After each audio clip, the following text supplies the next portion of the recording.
sommes de retour pour Rendez-vous matin avec mon invité ce matin, Christine Marchand. Bonjour.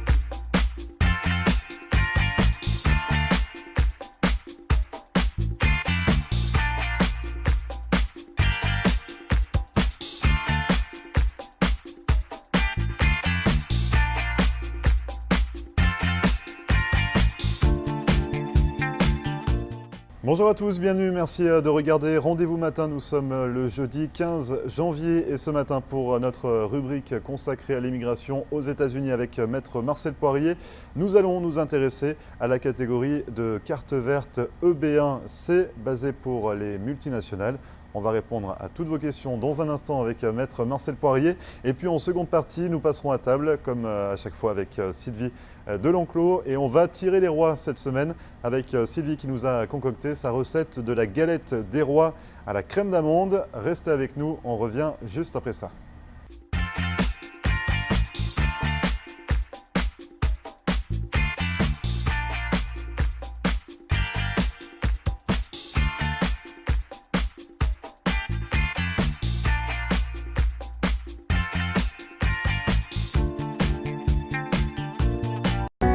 Richard's Motel Family of Lodgings est une entreprise de services qui offre différents types d'hébergements répartis sur 7 complexes dans les régions de Hollywood et Hallandale Beach.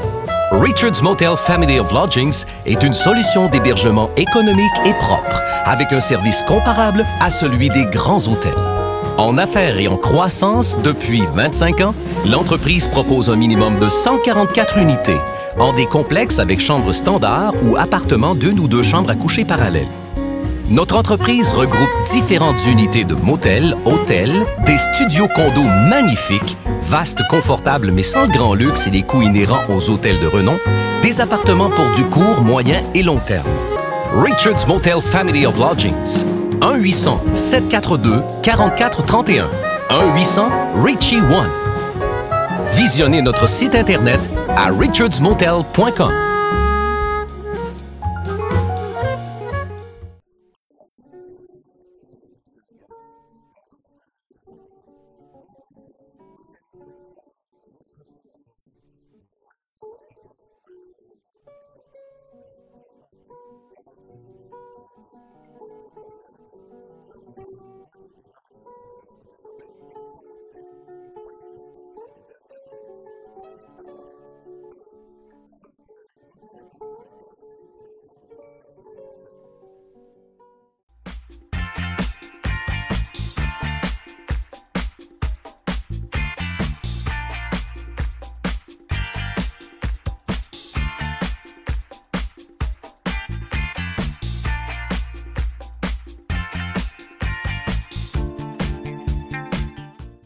Merci à vous de regarder Rendez-vous matin. Je vous le disais, ce matin on s'intéresse à une catégorie de carte verte. Il s'agit de l'EB1, le B1. Il y a plusieurs catégories. On va en parler avec Maître Marcel Poirier. Bonjour Maître. Bonjour Grégory. Alors comme je disais, plusieurs catégories pour les sportifs, pour les scientifiques, pour les artistes. Donc il y a EB1, A, B et C. Et aujourd'hui on s'intéresse avec vous à cette catégorie C. Donc c'est pour les multinationales. Les multinationaux qui ont des sociétés à l'étranger et une aux États-Unis. Donc on va développer un petit peu tout ça. Déjà, premièrement, quels sont les critères à rassembler pour pouvoir demander cette catégorie de carte verte? Alors les critères les plus importants sont les suivants. Il faut que la société américaine ait au moins 1 an d'exploitation. Il faut avoir des employés. Alors le nombre d'employés, malheureusement… Ça c'est important, c'est un peu aléatoire, il n'y a pas de loi, c'est ça? N'est pas écrit dans la loi. Le nombre d'employés, c'est pas écrit, il n'y a pas de texte. Alors avec les années, c'est devenu de plus en plus élevé, le nombre d'employés. Aujourd'hui, de mon côté, et ça c'est une opinion personnelle, si la société américaine n'a pas au moins 10 employés, c'est presque impossible d'obtenir une carte verte basée sur le multinational. Il faut également que la société à l'étranger ait des employés, qu'elle soit opérationnelle. Donc dans le pays d'origine, c'est ça? Dans le pays d'origine. Il faut prouver qu'1 an avant le départ du manager, parce que c'est que pour des managers, des gens de niveau avec une position de supervision, aient travaillé pendant 1 an à l'étranger dans leur pays d'origine en tant que manager et avec des employés sous leur supervision. Encore une fois, au moins, je vous dirais, une dizaine d'employés En bas de ça, c'est difficile de faire obtenir les cartes vertes. Donc on va justement reprendre un petit peu tout dans l'ordre. Il faut une dizaine d'employés des deux côtés. Exactement. Il faut aux que la États-Unis société et dans le pays d'origine. américaine ait 1 an d'exploitation. Et pour les 1 an d'exploitation, on peut préciser également que c'est possible de l'effectuer sur rachat d'une société déjà existante, c'est ça? Alors, pour C'est aller possible, plus vite, pour les gens qui veulent aller plus vite, ils peuvent non pas créer une société et embaucher des gens, ils pourraient avoir déjà une société qu'ils rachètent. Ça veut dire une société opérationnelle, ils rachètent la société et les employés qui sont dedans. Donc là, ils peuvent prouver pendant une année fiscale, c'est ça qu'il y a déjà une année fiscale, donc la société continue à perdurer même s'il y a eu ce rachat. Là, ils peuvent quand même demander le B1 même s'ils viennent de racheter dans l'immédiat. Exactement. Si la société elle a déjà un non-tax return, qui a déjà les employés en place, ça va aller plus vite. Bien sûr, il y a toujours le risque de racheter du passif. Alors souvent, les gens ne veulent pas faire un rachat. Il faut aussi prouver qu'avant leur départ, ils avaient bien supervisé les employés et l'actionnariat est très important. Alors, je veux y toucher parce que c'est un point que les clients doivent être vigilants. La société à l'étranger doit détenir ou 100% de la société américaine ou le contrôle de la société américaine. Ça veut dire plus de 51%. Si ce sont les personnes physiques qui détiennent les sociétés, alors par exemple à l'étranger et aux États-Unis, il faut que l'actionnariat soit identique. À 50-50? Non, pas nécessairement. Disons qu'une personne détient 60% et une autre personne détient 40%. Et que les mêmes personnes détiennent 60 et 40 dans l'autre société. Alors, ça peut être la société, l'entité à l'étranger qui détient plus de 50% de l'entité américaine ou 100%, ou les personnes physiques qui détiennent les deux sociétés avec l'actionnariat identique. Alors ça, ce point est important quand les gens arrivent avec un visa non immigrant. Par exemple, ils arrivent avec un L1 ou ils arrivent avec un E2. Et plus tard, ils veulent demander la carte verte multinationale. Alors, l'actionnariat des sociétés, quand vous créez une société aux États-Unis, il faut faire bien attention de regarder l'actionnariat dans le pays d'origine pour que le multinational, la carte verte basée sur le multinational soit acceptée. À l'identique et que ce soit... Et je dis aux clients, préservez vos documents avant votre départ de votre pays parce que vous ne savez pas dans combien de temps la société américaine va être profitable, combien de temps vous allez avoir une dizaine d'employés. Alors, est-ce que ça peut prendre 1 an, 2 ans, 3 ans avant que la société américaine soit en place pour être en mesure de demander une carte verte? On est d'accord qu'il faut dégager du bénéfice, évidemment. Il faut que l'employé, le manager, soit capable d'être payé un salaire de manager. Et là, c'est important, c'est bien un salaire. Alors, quel est un salaire de manager? Pour nous, entre 45 et 50 000 $ brut, mais ça encore, ce n'est pas une loi. Ça peut être pour d'autres, pour des officiers d'immigration trop bas. Alors, plus le salaire est élevé, mieux c'est. Alors, si vous avez un multinational, un exécutif à 100 000 $ par an, pour eux, c'est plus conséquent. Alors, un minimum serait dans les 45 et 50 000 $, mais ça, c'est un peu bas. Si on peut avoir entre 70 et 100 000, c'est préférable. Ça assure, c'est un peu plus... aux États-Unis. Oui, bien sûr. Et ils vont regarder également le salaire que la personne avait dans le pays d'origine avant de quitter. Alors là encore, c'est un problème. Par exemple, dans des pays comme la Chine, nous avons eu des dossiers où ils gagnaient 200 $ par mois ou 400 $ par mois. Alors là, il faut ressortir les statistiques que ce sont des salaires de managers où je vous donne 500 $ par mois pour le pays où ils sont. Il y a d'autres pays que les salaires ne sont pas les mêmes. Alors ça, c'est aussi un élément qu'il faut regarder qui est important.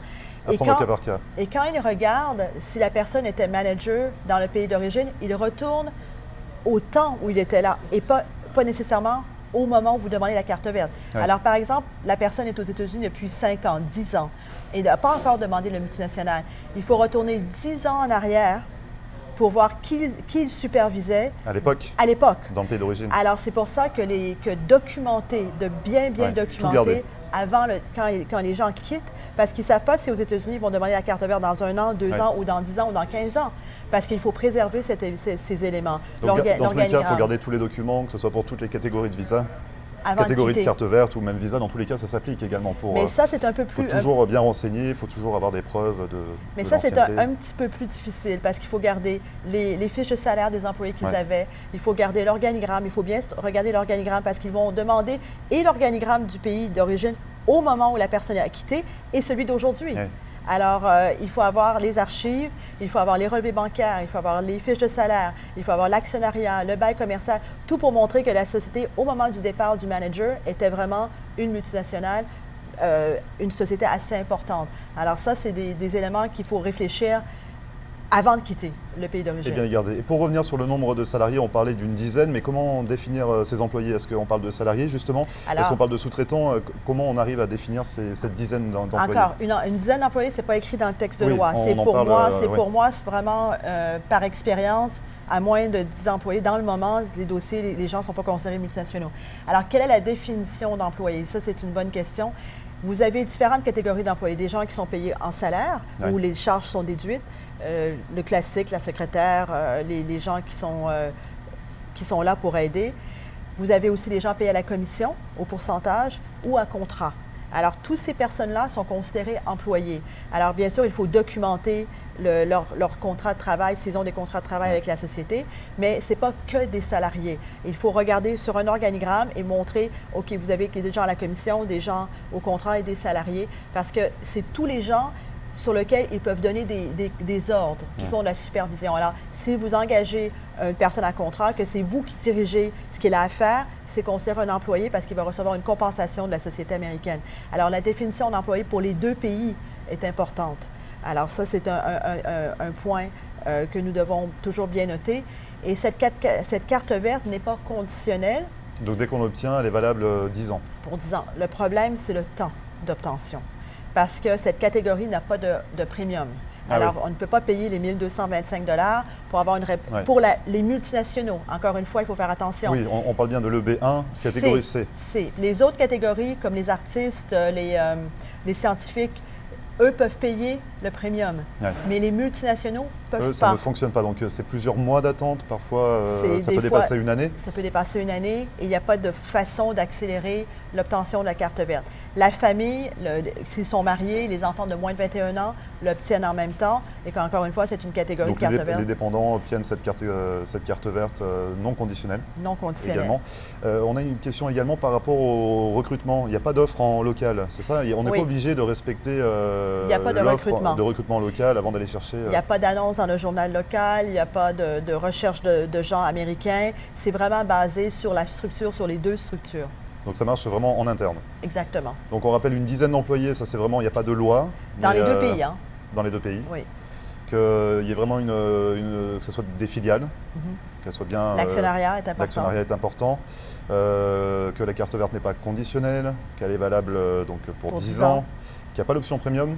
Qu'il n'y a pas d'option premium. C'est compliqué. Si on a d'autres questions, Maître Marcel Poirier, comment on peut vous contacter justement pour cette catégorie de carte verte ou pour toute autre question? Alors par téléphone au 305-854-4445 ou par email à marcelpoirier@marcelpoirier.com. Parce que c'est vrai que c'est compliqué. Oui, c'est compliqué. C'est compliqué. On reprendra peut-être dans de prochaines émissions les cartes vertes B1 pour les artistes ou pour les sportifs, pour les scientifiques. Il y a beaucoup de choses à dire sur cette catégorie de carte verte. Merci bien en tout cas pour toutes ces précisions pour l'EB1 catégorie C en franco-américain. Merci beaucoup Maître Marcel Poirier. On se retrouve très prochainement pour une nouvelle rubrique consacrée à l'immigration aux États-Unis. Merci Grégory, merci. Et vous ne bougez pas, on revient juste après ça.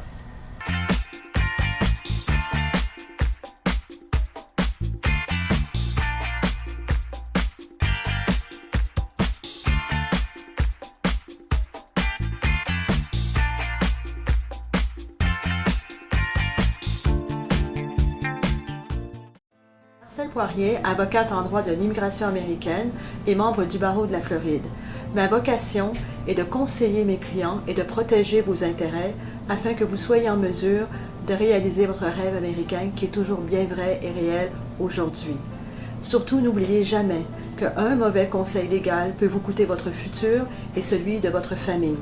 N'hésitez pas à nous contacter par téléphone ou sur mon site internet à marcelpoirier.com et nous serons très heureux, mon staff et moi-même, de répondre à vos questions et de vous recevoir au cabinet, j'espère très bientôt.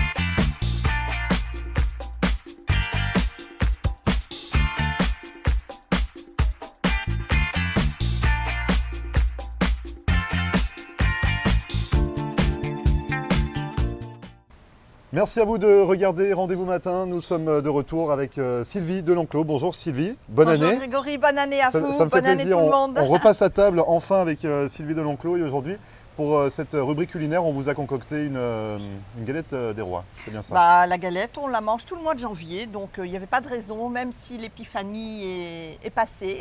Alors Voilà. Sylvie, c'est la vedette, 2018, elle regarde la caméra, elle ne me regarde plus, c'est fini. Pardon. C'est fini ce temps-là, on m'oublie, on m'oublie. Mais attendez, Elle est juste là, la vôtre, voilà, c'est ça. c'est notre première fois en vous me volez. extérieur. Mais oui, donc on est voilà. un peu perdu. Je Donc, suis perdue. Ça, c'est ma caméra. C'est la vôtre, on fait les Et réglages, là. on fait les réglages en direct, tout va bien. Allez, Et ça, c'est la c'est mienne. parti. Bon, Voilà. donc Donc, du je coup, suis là. on parle de la galette des rois. Pâte feuilletée à la crème d'amande. À la crème d'amande. C'est la Voilà. vraie, c'est ça, on met Là. pas de frangipane à l'intérieur. Alors, la galette des rois, elle est beaucoup revisitée. Vous savez, les grands chefs maintenant font des galettes des rois au chocolat, aux pommes. Oui, Alors après, dans la tradition, c'est soit frangipane, soit crème d'amande. Moi, c'est c'est crème 100% d'amande. crème d'amande. Voilà, je préfère. Mais tout est bon, hein, bien entendu. Et la différence entre les deux, entre la crème d'amande et la frangipane? La frangipane, c'est tout simplement une crème d'amande dans une crème pâtissière. Ah, donc c'est un peu dilué, c'est pas du 100% crème d'amande. Oui, mais la frangipane, c'est ça. Bon, après, c'est pour ça, je vous dis, chacun... Bon, c'est selon les goûts ensuite, mais celle-ci, elle est à la crème d'amande. Est-ce Exactement. qu'on a un peu d'histoire, Sylvie, Ah sur la galette? Oui, mais oui, parce que c'est très ancien, la galette des rois. D'abord, la galette des rois, elle se mange à l'épiphanie. Oui, L'épiphanie, c'est la dernière fête, en fait,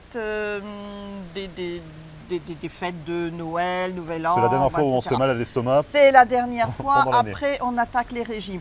Oui, en fait, l'épiphanie, c'est le jour où les rois sont arrivés pour offrir leurs cadeaux au Christ. Voilà, Oui. c'est la religion catholique, c'est ça. Donc l'épiphanie, elle se fête le 6 janvier. Oui, Disons que ça, c'est dans la date religieuse, la on va date dire. religieuse. Mais nous- Après, au niveau des fêtes, eh bien, c'est le premier Dimanche dimanche qui du mois de suit la janvier. nouvelle année. Voilà, Ouais. le premier Et puis dimanche qui pour suit nous, la- c'est tout le mois de janvier. Ah, pour nous, c'est tout le mois de Parce janvier, parce bien qu'on sûr. peut vous commander des. Il est encore temps de commander Ah des galettes. Oui, on en fait tout le temps. Vous en Voilà, faites, là, c'est une petite. Parce en qu'on fait est le des plus 17, mais il reste grandes. encore 13 jours pour en profiter. Et même si on en a envie durant l'année, on peut vous appeler pour avoir une galette des rois. Exactement. Donc, dans cette galette, on y met une fève pour savoir qui Il y a va une être le fève. roi ou la reine. Parce que c'est le problème aux États-Unis aussi quand. Alors, cette il n'y a histoire pas de fève. problème. Donc parce vous que, mettez la fève à l'intérieur de la galette. Non, je l'ai mis à l'intérieur de la galette pour Oui. vous. Ah. Mais pour mes clients, j'arrive avec Oui, un c'est ça. petit sachet dans Donc moi lequel. que je me casse une il dent y a- ou que je m'étouffe, c'est pas votre question, c'est pas votre C'est problème. ça. Vous Bon, êtes... très bien. Non. Très bien, très bien. Non mais c'est vrai qu'aux États-Unis, on ne met pas la fève dans Ah la non, galette. je ne le fais pas. Ben, attendez, d'abord, j'ai une assurance culinaire donc, Ouais. qui ne me permettrait pas de faire ça. Donc, oui, je Bon, en donne tout cas, le il y a la petit fève, sachet. il y a la fève aujourd'hui. Et On là, va essayer elle y est. de voir où elle est. Voilà, elle y est à l'intérieur. Très bien. Donc, Donc, voilà. Très bien. On passe à la recette? Oui, on va quand même parler d'une petite chose qui pourrait vous intéresser si vous aviez été soldat pendant la Rome antique. Mais qu'est-ce que vous en savez? Eh bien, mais peut-être que Qu'est-ce que vous en vous savez l'étiez. Donc très bien, donc on sait soldat pas. pendant la Rome antique. Ouais. Qu'est-ce que... Alors, eh bien, écoutez, le soldat qui tirait la fève pendant la Rome antique était roi pour la journée. C'est-à-dire qu'il décidait de tout. À la place du roi. Ça vous plairait, hein? Ah bah oui. Ah bah oui, de choisir comme ça pendant une journée. Ah, toute la journée. Ah oui, c'est incroyable. Voilà, il était roi toute la journée. Alors donc, bon, effectivement, comme vous dites, c'est pâte feuilletée et puis la crème à l'intérieur. Bon, ben, pendant le Moyen-Âge, vous doutez bien que tout le monde Oui. n'avait pas ni les ingrédients, Oui. ni les moyens de faire ce type de Donc galette. elle était comment cette galette? Un gros pain et un gros haricot à l'intérieur. Ah bah très bien. Voilà. Au moins il n'y a pas de problème.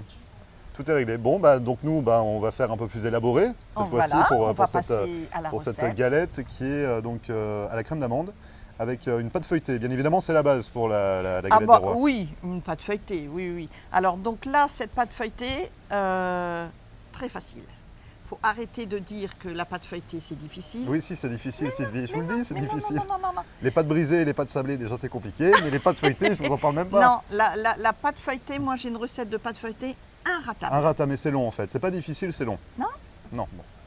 Prenez farine, Oui, autant de beurre, oui, de l'eau, du sel, oui. et vous mettez dans votre mélangeur, d'accord? et vous mélangez mais grossièrement. C'est-à-dire que vous ne devez pas avoir quelque chose de bien mixé. Vous avez votre pâte farino et vous voyez des gros morceaux de beurre, etc. Bon.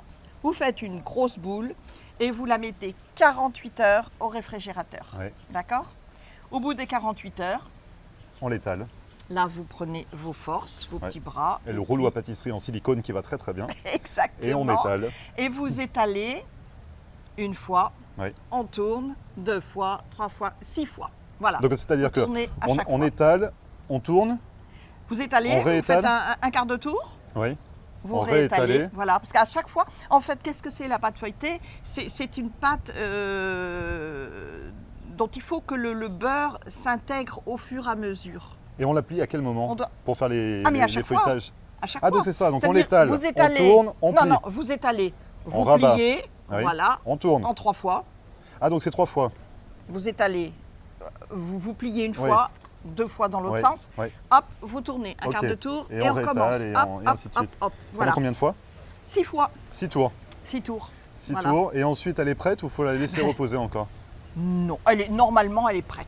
Donc là elle est Normalement, inratable, prête donc il pour y a la juste remettre 48 heures de là. repos et ensuite il faut étaler à la force des bras. Exactement, exactement. Bon, vous la remettez peut-être un peu au frais pour raffermir. Oh, allez, une demi-heure, Ouais. 1 heure, voilà. Et Mais- la difficulté avec la galette des rois, c'est qu'il en faut 2 pâtes feuilletées. On est d'accord? Ah bah oui, là vous Bah faites oui, une donc, quantité. c'est double travail. Oui, oui, oui. Non, parce qu'après vous allez découper des très jolis ronds. Oui, Et puis voilà, à l'emporte-pièce.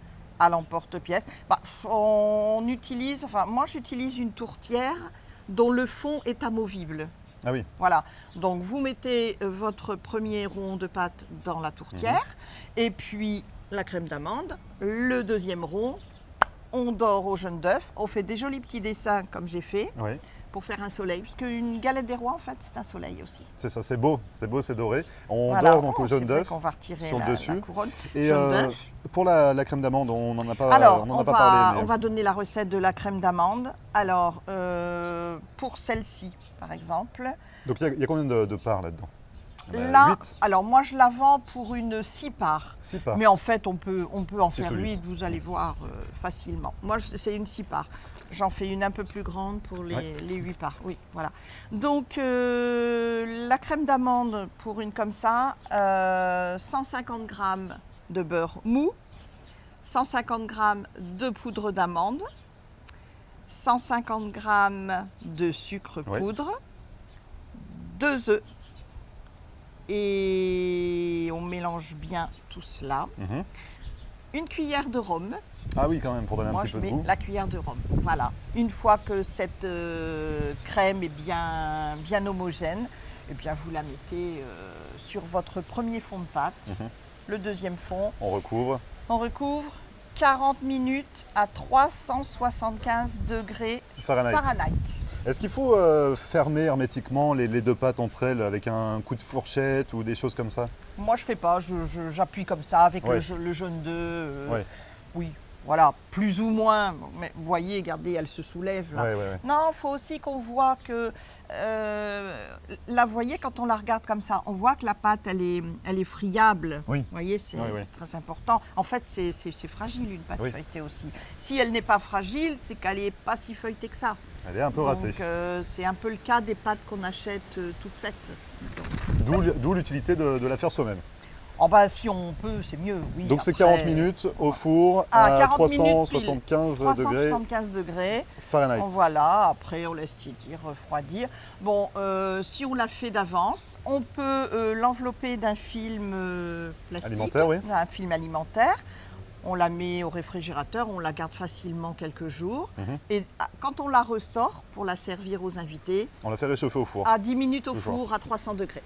Très bien. Pour ceux qui seraient intéressés par une frangipane, est-ce qu'on peut expliquer comment faire la Oui, frangipane? mais la frangipane, ben, en fait, vous mettez moitié crème d'amande, Ouais. en fait, et puis une petite crème pâtissière. Alors là, qu'on fait avec 2 jaunes d'œufs, 2 cuillères de farine, 2 cuillères de sucre. On mélange avec du lait vanillé, on laisse refroidir et puis on mélange Et on met au avec four, notre toujours crème pareil. d'amande. Pareil, hein, tout Sans pareil. problème. Et la fève, bien évidemment, on la met au dernier moment. Je sais pas, on va voir où elle est. On ne sait jamais. On va la chercher. Faut pas tomber dessus, c'est ça? Faut pas donner un coup de couteau, sinon c'est un peu non, raté. mais je sais pas. Là, je l'ai mise, hein, mais je sais pas. Je vais essayer de regarder. Bon, en tout cas, donc c'est 40 minutes 375 degrés Fahrenheit. Toutes les informations seront à retrouver sur, comme à chaque fois, sur Sur la page Facebook, comme d'habitude. Ah, non, je la vois pas.